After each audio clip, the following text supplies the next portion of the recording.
Good morning students, today we start our subject accountancy. ठीक है, तो आज हम अपनी अकाउंटेंसी सब्जेक्ट स्टार्ट करेंगे। अकाउंट्स जो है वो कॉमर्स का काफी इंपॉर्टेंट सब्जेक्ट है, तो बहुत ध्यान से हम इसको रेगुलरिटी के साथ अपनी रोज वीडियोस को देखेंगे और अकाउंट्स को समझेंगे। अकाउंट्स आपने पहले कभी नहीं पढ़ी हुई है। अकाउंट्स का आपको ABCD भी नहीं आता। जैसे मान लो किसी बच्चे ने PCM लिया है तो फिजिक्स, केमिस्ट्री या बायोलॉजी ये सब जो है उसने पहले पढ़े होते हैं 10th के अंदर थोड़े बहुत, तो इसीलिए उसको कॉप अप करने में या समझने में ज्यादा टाइम नहीं लगता अगर वो ढंग से मेहनत करे तो। पर अकाउंट्स जो है ये ऐसा सब्जेक्ट है जो आप लोगों ने पहले कभी नहीं पढ़ा। ठीक है, तो अकाउंट्स क्या है, कैसे है, वो हम इस वीडियो के अंदर समझेंगे। तो ये इंट्रोडक्शन है हमारा अकाउंट्स का। तो इस वीडियो के अंदर सबसे पहले हम अपना क्या करेंगे, अकाउंट्स के कुछ बेसिक टर्म सीखेंगे कि भाई क्या है अकाउंट्स और कब आई थी अकाउंट्स, क्या सिस्टम फॉलो होता है अकाउंट्स के अंदर। ठीक है, देखो अकाउंट्स जो है ऐसा नहीं है कि देखो आपकी जो बेसिक लाइफ है उसमें आपने हर चीज को फॉलो कर रखा है, उसी को हम इससे रिलेट करेंगे अपनी अकाउंट्स के साथ। तो बहुत ही इजी सब्जेक्ट है, बिल्कुल घबराने की बात नहीं। ठीक है भाई, ऐसा नहीं है कि जब अकाउंट्स नहीं आई थी तो बिजनेस नहीं होता था, क्योंकि अकाउंट्स जो है बेसिकली किससे रिलेट होती है, बिजनेस से रिलेट होती है। तो ऐसा नहीं है कि जब अकाउंट्स नहीं थी तो बिजनेस नहीं चलते थे, तो हम कैसे अपनी ट्रांजैक्शंस को रिकॉर्ड करते थे।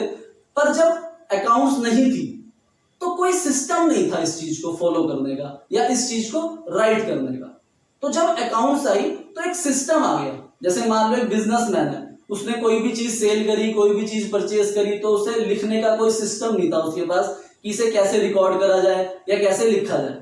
अगर कोई भी किसी के अकाउंट्स को रीड करता था तो समझ ही नहीं आता था, क्योंकि हर एक ने अपने अकॉर्डिंगली अपने इजी लैंग्वेज के अंदर अपनी चीज को लिखा होता था। पर जब अकाउंट्स आई तो उसने एक सिस्टम दिया कि भाई अब हर बंदा जो भी बिजनेस कर रहा है, जो भी ट्रांजैक्शंस कर रहा है, उसको इस सिस्टम में लिखेगा ताकि हर एक को उसके अकाउंट समझ आ जाए। तो वो बंदा कौन था, तो उसके बारे में हम सबसे पहले रीड कर लेते हैं, थोड़ा हिस्ट्री के बारे में जान लेते हैं अकाउंट्स की। तो शुरू करते हैं हम अपनी अकाउंट्स। ठीक है, अकाउंट्स के अंदर जो हम सिस्टम फॉलो करते हैं उस सिस्टम का नाम होता है डबल एंट्री सिस्टम। ठीक है भाई, जो सिस्टम हम फॉलो करते हैं अकाउंट्स के अंदर वो क्या है, डबल एंट्री सिस्टम। जितने भी बिजनेसमैन है जो भी अकाउंट्स मेंटेन करते हैं, वो हर एक बिजनेसमैन कौन सा सिस्टम फॉलो करते हैं, डबल एंट्री सिस्टम फॉलो करते हैं। तो पूरी अकाउंट्स के अंदर हम इस सिस्टम को ही समझेंगे कि भाई डबल एंट्री सिस्टम क्या है और कैसे इसने हमें अपनी बिजनेस ट्रांजैक्शंस को रिकॉर्ड करना सिखाया। और ये सिस्टम कौन लेके आया था, ये सिस्टम 1494 के अंदर लुक्का पैसियोली लेके आया था। लुक्का पैसियोली एक इटालियन था जो इस सिस्टम को इन्वेंट किया था। सबसे पहले इसने इस सिस्टम को अप्लाई कराया था, डबल एंट्री सिस्टम। तो डबल एंट्री सिस्टम के अंदर हम अपनी बिजनेस ट्रांजैक्शंस को रिकॉर्ड करना सीखेंगे। पर उससे पहले हम कुछ बेसिक्स टर्म्स के बारे में सीख लेते हैं। तो सबसे पहले हम समझते हैं कि भाई कौन कौन सी ट्रांजैक्शंस को हम अकाउंट्स के अंदर लिखेंगे। ठीक है, बेसिकली कौन कौन सी ट्रांजैक्शंस हैं जिसे हम इंपॉर्टेंस देंगे अकाउंट्स के अंदर। तो बेसिकली सबसे पहले हम एक्टिविटी के बारे में समझते हैं। देखो, जो एक्टिविटी होती है वो दो पार्ट्स की होती है। हम जो अपनी बेसिक लाइफ के अंदर एक्टिविटीज करते हैं वो दो पार्ट्स की होती है। ठीक है भाई, एक होती है नॉन इकोनॉमिक एक्टिविटी और एक होती है economic activity. Non economic activities क्या होती है और इकोनॉमिक एक्टिविटीज क्या होती है, पहले इनको समझ लेते हैं। नॉन इकोनॉमिक एक्टिविटी का मतलब होता है, मान लो आप क्या कर रहे हो, आप अपने घर में कुकिंग कर रहे हो, ये एक एक्टिविटी है।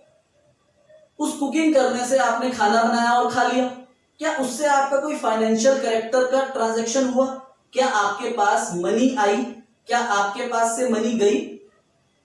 तो कोई भी अगर आप ऐसी एक्टिविटी कर रहे हो जिससे ना आपका फाइनेंशियल कैरेक्टर चेंज हो रहा है, ना आपके पास पैसे आ रहे हैं, ना आपके पास मनी आ रही है, ना आपके पास से मनी जा रही है, तो उस एक्टिविटी को हम नॉन इकोनॉमिक एक्टिविटी बोलते हैं। जैसे कि मैं अपने घर में गार्डनिंग कर रहा हूं, या मैं अपने घर पे कुकिंग कर रहा हूं, या मैं साइकिलिंग कर रहा हूं, तो ये सब मेरी हॉबीज होती है। तो ये सब क्या है, मेरी नॉन इकोनॉमिक एक्टिविटीज।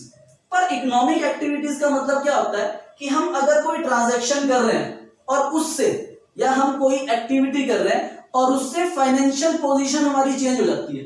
जैसे मान लो अब मैं किसी होटल के अंदर शेफ हूं और उस होटल के अंदर मैं कुकिंग कर रहा हूं, तो मेरे को मनी मिलेगी, मेरे को पैसे मिलेंगे, तो वो मेरी इकोनॉमिक एक्टिविटी है। आई बात समझ में? अब मान लो मैं साइकिलिंग कर रहा हूं पर मैं रिक्शा चला रहा हूं, रिक्शा पुलिंग कर रहा हूं, ठीक है, तो उससे मेरे को क्या मिलेगी? मनी मिलेगी, तो मेरी क्या है?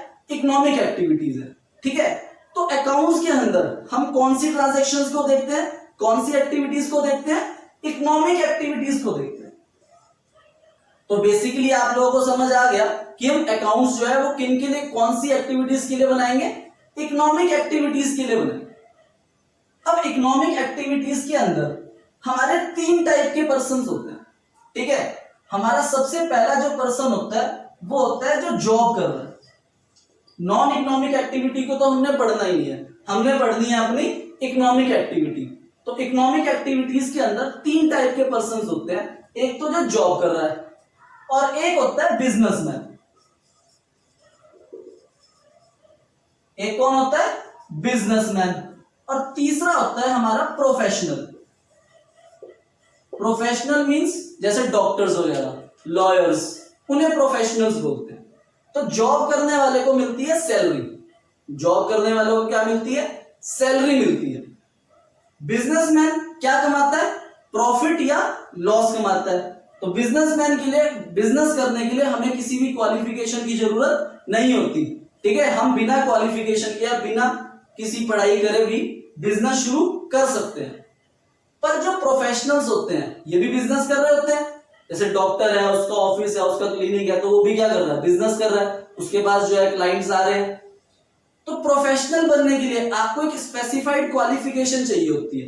जैसे अगर मान लो आपने एमबीबीएस करी है तभी आप डॉक्टर बन सकते हो, अगर आपने एलएलबी करी है तभी आप लॉयर बन सकते हो, अगर आपने सीए करी हुई है तो आप चार्टर्ड अकाउंटेंट बन सकते हो। ठीक है, चार्टर्ड अकाउंटेंट की प्रॉपर क्वालिफिकेशन अगर आपने ले रखी है तब आप प्रोफेशनल्स के अंदर आ जाओगे।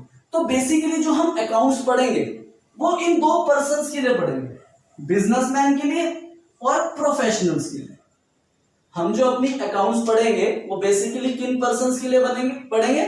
सिर्फ 2 पर्संस के लिए पढ़ेंगे, बिजनेसमैन के लिए और प्रोफेशनल्स के लिए, क्योंकि यही बिजनेस कर रहे होते हैं, यही ट्रांजैक्शंस को कर रहे होते हैं, तभी हम इनका प्रॉफिट या लॉस कैलकुलेट करते हैं। जो बेसिकली हमारी अकाउंट्स आई थी, एक सिस्टम लेके आया था अकाउंट्स, कौन? लुक्का पैसियोली लेके आया था एक सिस्टम, जिस सिस्टम का नाम क्या था? Double entry system. तो इस डबल एंट्री सिस्टम का जो मेन ऑब्जेक्टिव था ना कि भाई अकाउंट्स क्यों आई, तो सबसे पहला जो मेन ऑब्जेक्टिव था वो था एक सिस्टमैटिक रिकॉर्ड, कि हम एक सिस्टमैटिक रिकॉर्ड मेंटेन कर लेंगे। मतलब हर एक पर्सन के पास एक सिस्टम होगा अपनी ट्रांजैक्शंस को रिकॉर्ड करने का, ताकि हर एक पर्सन जो भी उस पर्सन के अकाउंट्स पढ़ेगा उसे वो अकाउंट समझ में आ जाए। और उस सिस्टम का नाम क्या था? Double entry system. तो वो सिस्टमैटिक रिकॉर्ड करना एक सबसे मेन ऑब्जेक्टिव था। और दूसरा सेकंड ऑब्जेक्टिव क्या था? कैलकुलेशन ऑफ प्रॉफिट या लॉस। क्योंकि बिजनेसमैन जो है उसका सबसे बड़ा मेन पर्पस क्या होता है बिजनेस चलाने का? कि वो लास्ट में चेक करे कि जो भी मैंने बिजनेस करा है उसमें मेरे को प्रॉफिट हुआ है या लॉस हुआ है। तो ये मेन 2 ऑब्जेक्टिव के लिए हमारी अकाउंट्स आई थी। अगर आपसे कोई क्वेश्चन पूछे कि बताओ अकाउंट्स क्यों आई, किस पर्पस के लिए आई, क्या ऑब्जेक्टिव है अकाउंट्स का, तो आपने क्या बोलना है कि सबसे पहला ऑब्जेक्टिव क्या है? सिस्टमैटिक रिकॉर्ड, और सेकंड कैलकुलेशन ऑफ प्रॉफिट या लॉस। और ये सिस्टम किसने दिया था हमको? लुक्का पैसियोली ने दिया था, और इस सिस्टम का नाम था डबल एंट्री सिस्टम। आई बात समझ में? तो ये हमारा अकाउंट्स का इंट्रोडक्शन था कि हम अकाउंट्स के अंदर क्या क्या चीजें पढ़ेंगे। इकोनॉमिक एक्टिविटीज को हम अकाउंट्स के अंदर कैलकुलेट करते हैं या इंपॉर्टेंस देते हैं, नॉन इकोनॉमिक एक्टिविटीज को हम अकाउंट्स के अंदर इंपॉर्टेंस नहीं देते, क्योंकि इकोनॉमिक एक्टिविटीज ही क्या होती है? फाइनेंशियल नेचर की होती है, जिनसे मनी आएगी या जाएगी। और अकाउंट्स बेसिकली 2 पर्संस के लिए आई, बिजनेसमैन के लिए और प्रोफेशनल्स के लिए। आई बात समझ में बच्चों? आप लोगों को ये तो समझ आ गया कि भाई जो हम अकाउंट्स मेंटेन करते हैं, ये जो हम अकाउंट्स सीख रहे हैं, ये किन की एक पर्पस से सीख रहे हैं या किन को हेल्प करेगी? बिजनेसमैन को हेल्प करेगी या प्रोफेशनल्स को हेल्प करेगी, या जो भी इंटरेस्टेड पार्टीज है एक बिजनेसमैन की लाइफ में या फिर प्रोफेशनल्स की लाइफ में, तो उनके लिए अकाउंट्स क्या हेल्प करती है, तो वो डबल एंट्री सिस्टम हम इस अकाउंट्स के अंदर सीखेंगे। तो बेसिकली जो अकाउंट्स है इसके अंदर हमने 4 चीजें सीखनी है। कितनी चीजें सीखनी है? 4 चीजें सीखनी है। तो उन चीजों को समझ लेते हैं, पहले उनका ओवरलुक ले लेते हैं, बाकी डीपली तो हम इन्हें बाद में पढ़ेंगे। तो हमने जो 4 चीजें सीखनी है वो क्या है? सबसे पहली चीज है एसेट्स, ASSETS, एसेट्स। फिर हमने सीखनी है लायबिलिटी, इनकम और एक्सपेंसेस। ये 4 चीजें ही हम अकाउंट्स के अंदर पढ़ेंगे, इसके अलावा हमने कोई और नई चीज नहीं पढ़नी। Assets, liabilities, income and expenses. तो सबसे पहले हम समझते हैं एसेट्स। एसेट्स क्या होती है? देखो, आप ये मान के चलो कि आप एक बिजनेसमैन हो। आप एक क्या हो? बिजनेसमैन हो, और आपकी एक शॉप है। मान लो आपका एक प्रोविजन स्टोर है। तो उस प्रोविजन स्टोर को, उस बिजनेस को हेल्प करने के लिए जिन चीजों की आपको जरूरत पड़ेगी वो एसेट्स है। ठीक है भाई, एक बिजनेसमैन को बिजनेस चलाने में जो चीजें हेल्प करती है उन्हें हम एसेट्स बोलते हैं। तो asset means which help to run our business smoothly, जो हमारे बिजनेस को स्मूथली रन करने में हेल्प करती है, एंड गिव्स फ्यूचर बेनिफिट्स, जो हमें फ्यूचर में फायदा देंगी। जैसे कि मान लो एक बिजनेसमैन है, उसकी शॉप है, मान लो उसका एक प्रोविजन स्टोर है। उसका एक क्या है? Provision store. तो प्रोविजन स्टोर जो वो बिल्डिंग में चला रहा है, जो उसने बिल्डिंग बना रखी है, वो बिल्डिंग उसकी क्या है? एसेट है। ठीक है, उसने जो अपनी बिल्डिंग के अंदर फर्नीचर रखा हुआ है वो भी उसकी क्या है? एसेट है। जो उसने टेबल फैन वगैरह जो भी चीजें उसने रखी हुई है, एसी लगा रखा है, या उसने एक स्कूटर परचेज कर रखा है, या कार परचेज कर रखी है, जो भी चीजें उसे बिजनेस चलाने में हेल्प कर रही है, वो सारी चीजें उसकी एसेट्स होती है। Land and building, plant and machinery. Plant means जो बहुत सारी मशीन्स मिलके एक बड़ी मशीनरी बन जाती है, उसको प्लांट बोलते हैं। तो plant and machinery, furniture, fixtures. Fixtures जो है फर्नीचर का दूसरा नाम है। ठीक है, फिटिंग्स, फिटिंग्स भी फर्नीचर के अंदर ही आती है। ठीक है, उसके अलावा क्या? उसके अलावा एक चीज जिसमें हम डीलिंग करते हैं उसे क्या बोलते हैं? गुड्स। ये बात बहुत ध्यान से याद रखना, गुड्स। गुड्स का मतलब क्या होता है? इन विच वी डील। एक प्रोविजन स्टोर है, तो प्रोविजन स्टोर क्या चीजें परचेज सेल करता है? ठीक है, शुगर, फ्लोर, पल्सेस, मसाले, ये सब चीजें वो सेल परचेज करता है। तो इन चीजों को हम क्या बोलते हैं? गुड्स बोलते हैं।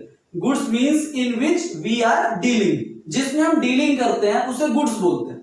तो एसेट का मतलब क्या होता है? जो चीजें हमें बिजनेस चलाने में हेल्प करती है उसे हम एसेट बोलते हैं। अब बात करते हैं लायबिलिटी की। तो लायबिलिटी क्या होती है? लायबिलिटी का मतलब होता है कर्जा। जो एक बिजनेसमैन के ऊपर कर्जा है, जैसे उसने लोगों से पैसा उधार ले रखा है, या उसने लोगों से सामान उधार ले रखा है, तो उन्हें उसे फ्यूचर में पैसा वापस करना है।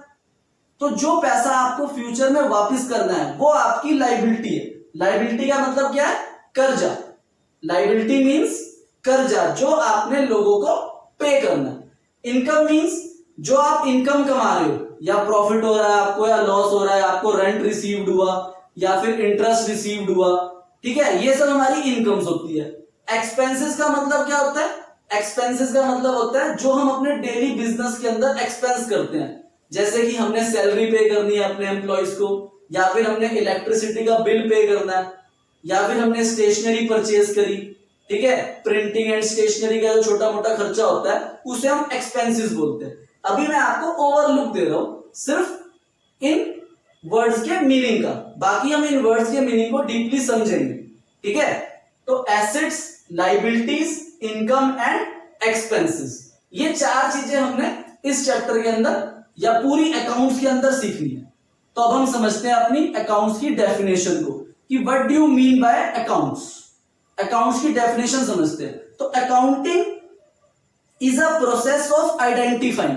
Accounting is a process of identifying. Identifying क्या? Identifying of business transactions. मैंने आपको बताया ना कि अकाउंट्स के अंदर हम कौन सी चीज को रिकॉर्ड करते हैं? सिर्फ बिजनेस ट्रांजैक्शंस को रिकॉर्ड करते हैं, उन ट्रांजैक्शंस को जिनका नेचर क्या हो? फाइनेंशियल नेचर हो, मतलब इकोनॉमिक एक्टिविटी हो। अगर वो इकोनॉमिक एक्टिविटी नहीं है तो हम उसे अकाउंट्स के अंदर नहीं लिखेंगे। तो accounting is a process. Accounting एक प्रोसेस है प्रोसेस है ऑफ आइडेंटिफाइंग कौन सी क्या चीज का आइडेंटिफाई करना है, बिजनेस ट्रांजैक्शंस, आइडेंटिफाइंग, फिर उसके बाद मेजरिंग, उन्हें मेजर करना है, उनका अमाउंट मेजर करना है कि वो कितने मेजर्स किए हैं, ठीक है, 10,000, 15,000, 20,000, 25,000, ये अमाउंट मेजर करना है, मेजरिंग, फिर रिकॉर्डिंग, फिर उन्हें क्या करेंगे, रिकॉर्ड करेंगे, मतलब उन्हीं ट्रांजैक्शंस को रिकॉर्ड करेंगे जो किस नेचर की हो, फाइनेंशियल कैरेक्टर की हो, किस नेचर की हो, फाइनेंशियल नेचर की हो। Accounting is a process of identifying, measuring और रिकॉर्डिंग। फिर हमने उन्हें रिकॉर्ड कर लिया, रिकॉर्डिंग हम सीखेंगे कैसे रिकॉर्ड करना है। फिर क्लासिफाइंग मतलब अलग अलग क्लासिफाई कर दो, मतलब अगर हम परचेज कर रहे हैं तो वो सारा परचेज के अंदर चला जाएगा, अगर हम सेल कर रहे हैं तो वो सारा सेल के अंदर चला जाएगा, मतलब अलग अलग हेडिंग के अंदर उन्हें क्लासिफाई कर देंगे। जैसे हर महीने हम रेंट पे कर रहे हैं तो वो सारा रेंट एक जगह लिख दिया जाएगा, हम सैलरी पे कर रहे हैं तो सारी सैलरी एक जगह पे लिख दी जाएगी, तो अलग अलग क्लासिफाई कर देंगे। क्लासिफाई मींस अलग अलग कैटेगरी बना देनी हर एक हेडिंग की, ठीक है, क्लासिफाइंग। फिर समराइजिंग मतलब उनका सम करेंगे कि भाई हर मंथ हम 10,000 रुपीज रेंट पे कर रहे हैं, कितना रेंट पे कर रहे हैं, 10,000 रुपीज रेंट पे कर रहे हैं, तो साल में 12 महीने होते हैं, तो समराइजिंग जब करेंगे तो उसका समरी बनाएंगे, तो टोटल रेंट हमने जो पूरे ईयर में पे करा वो 1,20,000 आ गया, तो समराइजिंग करेंगे। फिर एनालाइजिंग मतलब हम एनालाइज करेंगे कि हमें इन सारी ट्रांजैक्शन से फायदा हो रहा है या नुकसान हो रहा है, प्रॉफिट हो रहा है या लॉस हो रहा है, ठीक है, and communicating the financial business transaction in a useful manner, और फिर हम इसको एक यूजफुल मैनर के अंदर कम्युनिकेट करेंगे अपनी पार्टीज को, और वो मैनर क्या है, डबल एंट्री सिस्टम, उस सिस्टम के अकॉर्डिंगली हम इन ट्रांजैक्शंस को रिकॉर्ड करेंगे। आई बात समझ में? तो ये था हमारा अकाउंट